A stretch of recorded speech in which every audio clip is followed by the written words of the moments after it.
ZEE5 ಇರುವಾಗ ನೀವು ನಿಮ್ಮ ನೆಚ್ಚಿನ ಶೋಗಳನ್ನ ಎಂದಿಗೂ ಮಿಸ್ ಮಾಡಿಕೊಳ್ಳುವುದಿಲ್ಲ. ಅದು ಸಂಪೂರ್ಣ ಉಚಿತವಾಗಿ. ತನೋ ತನೋ ತನು ಕೊಡಿಲೆ, ತನು ಆಟ ಆಡಿಸ್ಬಿಡ, ಕೊಡು. ಕೊಡಲ್ಲ, ಆಟ ಆಡಿಸ್ಬಿಡ ಹೇಳ್ತಿದ್ದೀನಿ, ಕೊಡು ತನು. ಯಾಕಿಬ್ರು ಹೀಗೆ ಆಡ್ತಿದ್ದೀರಾ? ನೋಡಿಯಪ್ಪ, ನನ್ನ ಫೇವ್ರೆಟ್ ಸಾಂಗ್ ಕೇಳ್ತಿದ್ರೆ ಇಯರ್ಪಾಡ್ಸ್ ಕಿತ್ಕೊಂಡು ಓಡ್ತಿದ್ದಾಳೆ. ಇಷ್ಟಕ್ಕೆಲ್ಲ ಕೋಪ ಮಾಡ್ಕೊಳ್ತಾರಾ? ಬೈಲಿ ಇಲ್ಲಿ ಕೂತ್ಕೊಂಡು ನಿನ್ ಜೊತೆ ಸ್ವಲ್ಪ ಮಾತಾಡಬೇಕು. ಬಾ ಕೂತ್ಕೋ.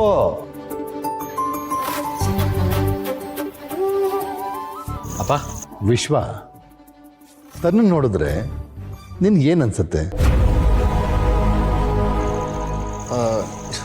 ಯಾಕಪ್ಪ ಹೀಗೆ ಕೇಳ್ತಿದ್ದೀರಾ? ನಿನಗೆ ಏನ್ ಅನ್ಸುತ್ತೆ ಅಂತ ಹೇಳು, ಆಮೇಲೆ ಹೇಳ್ತೀನಿ. ತನು ಒಳ್ಳೆ ಹುಡುಗಿನೇ, ಸ್ವಲ್ಪ ತಲಾಟೆ ಅಷ್ಟೇ. ಅದನ್ನ ಕಮ್ಮಿ ಮಾಡ್ಕೊಂಡ್ರೆ ಒಳ್ಳೆ ಹುಡುಗಿನೇ.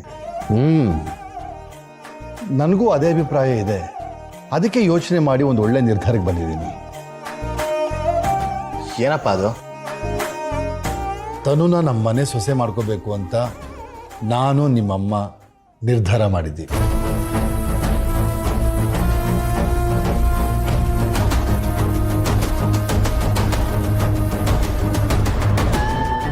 ಮಾವ ನನ್ನ ಹತ್ರನೂ ಅಭಿಪ್ರಾಯ ಕೇಳ್ದ ಹಾಗೆ ಈಗ ವಿಶ್ವನ ಹತ್ರನೂ ಕೇಳ್ತಿದ್ದಾರೆ. ಅವ್ನು ಏನು ಹೇಳ್ತಾನಂತ ನೋಡೋಣ.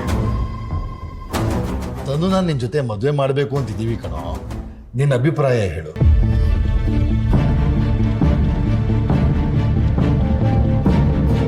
ಅಪ್ಪ, ತನುನ ಆ ದೃಷ್ಟಿಲಿ ನಾನು ಯಾವತ್ತೂ ನೋಡೇ ಇಲ್ಲ. ನಾನು ಅವಳು ಜೊತೆಲಿ ಬೆಳೆದಿದ್ದೀವಿ, ಜೊತೆಲಿ ಆಟ ಆಡಿದ್ದೀವಿ. ಅವಳನ್ನ ಒಬ್ಬ ಸ್ನೇಹಿತಾಗಿ ಅಷ್ಟೇ ನಾನು ನೋಡ್ತಾ ಇದ್ದೀನಿ. ಹೆಂಡತಿಯಾಗಿ ಯಾವತ್ತೂ ಕಲ್ಪನೆ ಮಾಡ್ಕೊಂಡಿಲ್ಲಪ್ಪ. ತನುನ ನಾನು ಮದುವೆ ಆಗೋಕ್ಕೆ ಮನಸ್ಸೊಪ್ತಿಲ್ಲ.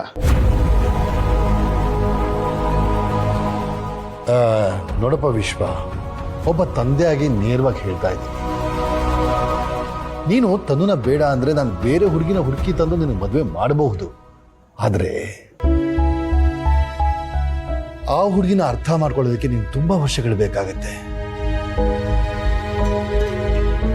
ನೀನು ಅವನ್ನ ಅರ್ಥ ಮಾಡೋದಕ್ಕೆ ತುಂಬ ವರ್ಷ ಬೇಕಾಗ್ಬೋದು. ಆದರೆ ತನು ನಿನ್ನ ಜೊತೆ ಆಡಿ ಬೆಳೆದಿದ್ದಾಳೆ, ನಿನ್ನ ಅರ್ಥ ಮಾಡ್ಕೊಂಡಿದ್ದಾಳೆ, ನಮ್ಮನ್ನೆಲ್ಲ ಅರ್ಥ ಮಾಡ್ಕೊಂಡಿದ್ದಾಳೆ ಕಣಪ್ಪ. ಅದು ಅಲ್ಲದೆ ಮನೆ ಮತ್ತು ಮನಸ್ಸನ್ನ ಬೆಸೆಯೋ ಗುಣ ತನಗಿದೆ. ಯೋಚನೆ ಮಾಡು.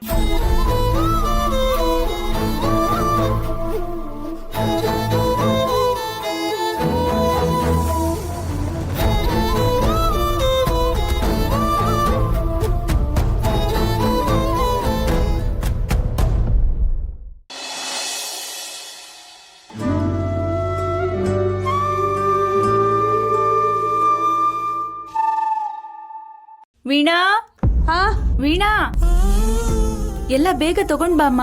ತಂದೆ ಅತ್ತೆ. ಮಳೆ ಬರುತ್ತೆ ಅನ್ಸುತ್ತೆ, ಬೇಗ ಹೋಗುದ್ ಬಿಡೋಣ ಬಾ. ಅತ್ತೆ ಕೊಡ್ರಿ, ನಾನು ತೊಳಿದೀನಿ. ಅಯ್ಯೋ ಚೆಲ್ವಿ, ನಿನ್ಗೆ ಯಾಕಮ್ಮ ಇದೆಲ್ಲ? ಚಲ್ವಿ, ನೀನು ಇವಾಗ ತಾನೇ ಈ ಮನೆಗೆ ಹೊಸದಾಗಿ ಬಂದಿದೀಯಾ. ಈಗಲೇ ಮನೆ ಕೆಲಸ ಎಲ್ಲ ಯಾಕೆ ಮಾಡಬೇಕು ಹೇಳು? ನಿಂದು ಅಂತ ಏನಾದರೂ ಕೆಲಸ ಇದ್ರೆ ನೀನು ಮಾಡ್ಕೊ, ಇದನ್ನೆಲ್ಲ ನಾವು ಮಾಡ್ತೀವಿ. ಅಯ್ಯ, ಅದು ಹೆಂಗಾಯ್ತದಕ್ಕ? ನೀವು ಕೆಲಸ ಮಾಡುವಾಗ ನಾನು ಸುಮ್ಮನೆ ಕುತ್ಕೊಂಡ್ರೆ ಅದೇನು ಚೆನ್ನಾಗಿರ್ತದೆ? ನಮ್ಮ ಮನೆ ನಮ್ಮ ಕೆಲಸ ಅನ್ಕೊಂಡ್ರೆ ತಾನೇ ನಾವೆಲ್ಲ ಒಂದು ಅನ್ಸೋದು. ಕೊಡಿ ಅಕ್ಕ, ಆ ಬಟ್ಟೆನೂ ಕೊಡ್ರಿ, ಇಲ್ಲಿ ಒಗ್ದಾಕ್ತೀನಿ. ಚೆಲ್ವಿ, ಬಟ್ಟೆನ ನಾವು ಒಗಿತೀವಿ, ನೀನ್ ಈ ಪಾತ್ರೆ ತೊಳೆದ್ರೆ ಸಾಕಮ್ಮ. ಅಯ್ಯ ಅತ್ತೆ, ನಂಗೆ ಈ ಮನೆ ಕೆಲಸ ಮಾಡೋದು, ಮನೆ ಅಚ್ಚುಕಟ್ಟಾಗಿ ಇಟ್ಕೊಳ್ಳೋದು ಅಂದ್ರೆ ಸ್ಯಾನೆ ಖುಷಿ. ಚಲ್ವಿ, ನೀನು ಹೊರಗಡೆ ಕೆಲಸಕ್ಕೂ ಹೋಗ್ಬೇಕು ತಾನೆ. ಮನೆ ಕೆಲಸ ಎಲ್ಲ ಮಾಡ್ತಾ ಕೂತ್ಕೊಂಡ್ರೆ ನಿನ್ಗೆ ಹೊತ್ತಾಗಲ್ವಾ? ನೀನು ಹೋಗು. ಅಕ್ಕ, ನಮ್ಮ ಯಜಮಾನ್ ಹೋಗವ್ರೆ. ಅದು ಅಲ್ಲದೆ ಅವ್ವ ಅವಳೆ ಆ ಇಬ್ರು ಸೇರ್ಕೊಂಡು ಅಂಗಡಿ ನೋಡ್ಕೋತಾರೆ. ನಾನು ಮನೆ ಕೆಲಸ ಒಂಚೂರು ಮಾಡ್ಬಿಟ್ಟು ಆಮೇಲೆ ಹೋಯ್ತೀನಿ. ನಿಮ್ಮಲ್ಲಿ ನಾನು ಒಬ್ಳಾಗಿ ಎಲ್ಲ ಸೇರ್ಕೊಂಡು ಮಾಡಿದ್ರೆ ನಂಗಿನ್ನ ಖುಷಿ ಆಯ್ತದೆ. ಚೆಲ್ವಿ, ನೀನ್ ಇದೆಲ್ಲ ಮಾಡ್ಲಿಲ್ವಲ್ಲ ಅಂತ ನಾವೇನು ಅನ್ಕೊಳಲ್ಲಮ್ಮ. ನೀನು ವೆಂಕಿ ಖುಷಿಯಾಗಿದ್ರೆ ನಮ್ಗಷ್ಟೇ ಸಾಕಮ್ಮ. ನಾನು ಅವರು ಖುಷಿಯಾಗಿರ್ಬೇಕು ಅಂದ್ರೆ ನಾವೆಲ್ಲರೂ ಖುಷಿಯಾಗಿರ್ಬೇಕು ಅಲ್ವೇ? ನಮ್ಮನೆ ಅನ್ಕೊಂಡ್ಮೇಲೆ ಎಲ್ಲನೂ ನನ್ನ ಕೆಲಸನೇ. ಕೊಡಿ ನೀವು.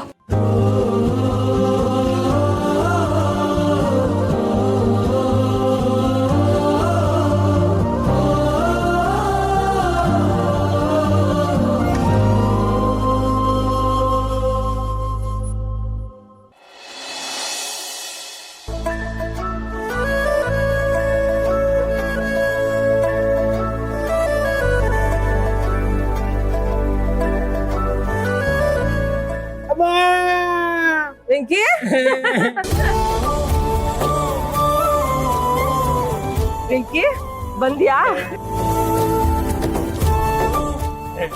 ನಮ್ ಪಾಲಿನ ದೇವ್ರು ಕಣಪ್ಪ ನೀನು. ನಮ್ ಮನೆ ಬೆಳಗ್ಬಿಟ್ಟೆ.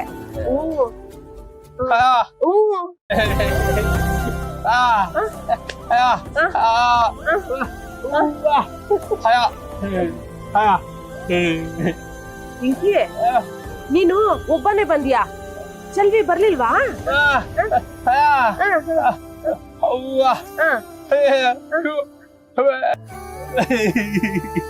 ಎಲ್ಲ ಕೆಲ್ಸ ಮುಗಿಸಿ ಬರ್ತಾಳ? ಮತ್ತೆ ಮನೆಯಲ್ಲಿ ಏನು ತೊಂದ್ರೆ ಆಗ್ಲಿಲ್ವಾ? ಎಲ್ರು ನಿಮ್ ಮದ್ವೆನ ಒಪ್ಕೊಂಡ್ರಾ?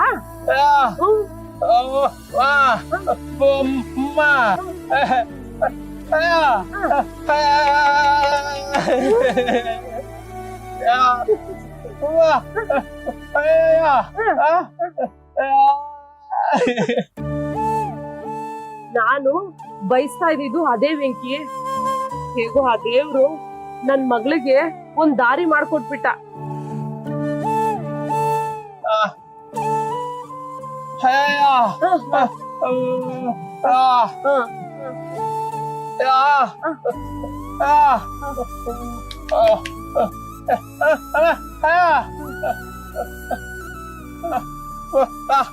ನಾನು ನಿನ್ ಜೊತೆ ಬರ್ಬೇಕು ಅಂತನಾ?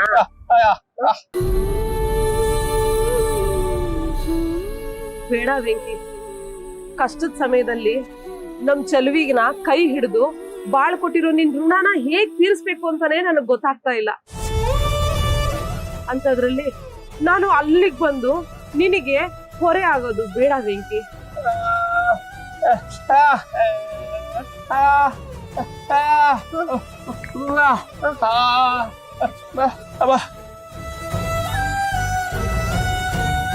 ವೆಂಕಿ, ನಾನು ಕಣ್ಣಿಲ್ದೆ ನಡ್ಕೊಂಡು ಹೋಗ್ತೀನಿ, ಕಣ್ಣಿಲ್ದೆ ಹೂ ಕಟ್ತೀನಿ, ಕಣ್ಣಿಲ್ದೆ ಎಲ್ಲಾನು ಅರ್ಥ ಮಾಡ್ಕೋತೀನಿ. ಅಂಥದ್ರಲ್ಲಿ ನಿನಗ್ ಯಾಕಪ್ಪ ಭಯ?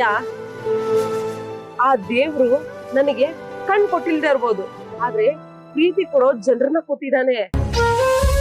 ನನ್ನನ್ನ ನೋಡ್ಕೊಳಕ್ಕೆ ಚೋಟು ಇದ್ದಾನೆ, ಹಾಗೇನೆ ಪಕ್ಕದ ಮನೆ ರಂಗಮ್ಮ ಇದ್ದಾಳೆ. ಎಲ್ಲ ಇದ್ಮೇಕೆ ನನಗ್ ಯಾಕಪ್ಪ ಭಯ? ಜೊತೆಗೆ ಬೆಳಗಾದ್ರೆ ನೀವು ಅಂಗಿ ಹತ್ರ ಬರ್ತೀರಾ, ರಾತ್ರಿವರೆಗೂ ನನ್ ಜೊತೆಲೇ ಇರ್ತೀರಾ. ಇನ್ನು ರಾತ್ರಿ ಹೋಗಿ ಮಲ್ಗಕ್ಕೆ ನನಗೆ ಯಾಕಪ್ಪ ಭಯ? ನೋಡು, ನೀನು ನನ್ ಚಿಂತೆ ಮಾಡ್ಬೇಡ. ಬೀಗರ ಮನೆಗೆ ಅಪರೂಪಕ್ಕೆ ಬರ್ಬೇಕು, ಒಂದು ದಿವಸ ಇದ್ದು ಬಂದ್ಬಿಡ್ಬೇಕು, ಅಲ್ಲೇ ಇರೋದಕ್ಕೆ ಹೋಗ್ಬಾರ್ದು ವೆಂಕಿ.